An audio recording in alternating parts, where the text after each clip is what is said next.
When living conditions worsen and the economy fails, people try to find reasons for their troubles. This is when political extremists like Benjamin Netanyahu can become popular, as they blame certain groups of people and promise that by getting rid of them, society's problems will go away. The 10 stages of genocide are a framework for understanding how crimes against humanity happen, so we can spot early warning signs and potentially prevent them. Stage 1. Classification. Extremists divide people into separate groups based on their different characteristics. This often happens to create an us versus them mentality or find someone to blame for social problems. Stage 2. Symbolization. This involves assigning symbols or names to members of the other group. The goal here is to split the society and make it clear who belongs to who. Stage 3. Discrimination. The dominant group uses its power to deny others certain rights or privileges.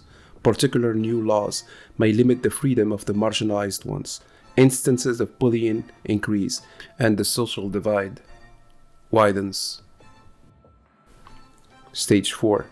Dehumanization. The targeted group is portrayed as less than human, often compared to animals or diseases. Stripping away the human qualities of a person makes it easier to justify violence against them. Stage 5. Organization. This stage can involve violent mobs that are tolerated by the ruling class or even the creation of a state-sponsored militias.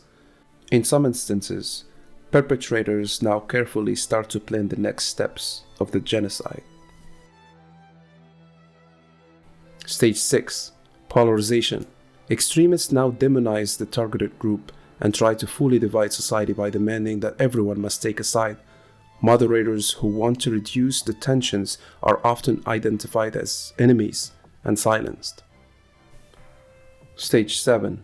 Preparation. The criminals now plan for mass murder.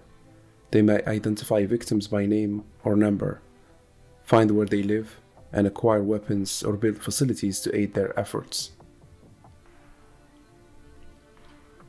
Stage 8. Persecution. Violence escalates.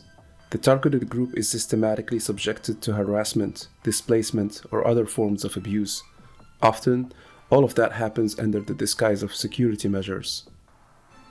Stage 9. Extermination. The mass killing begins. The culprits view their victims as less than human, believing they are cleansing the world of an undesirable element, and in doing so, justify the use of disproportionate violence. Stage 10. Denial.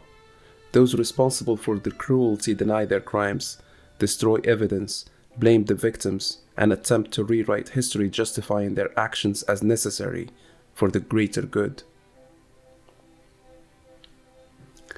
Aftermath and accountability. In the aftermath of genocide, the criminals must be made accountable, and the trauma must be addressed. Then the survivors may heal, and society can attempt to reunite. Note that the 10 stages may not occur linearly. They can happen simultaneously. So what do you think? Is knowledge enough to avoid genocidal events? Does the International Court of Justice have sufficient evidence to incriminate Israel for committing genocide in Gaza? Share your thoughts and perspectives. And if you like this content, please make sure to subscribe. Thank you.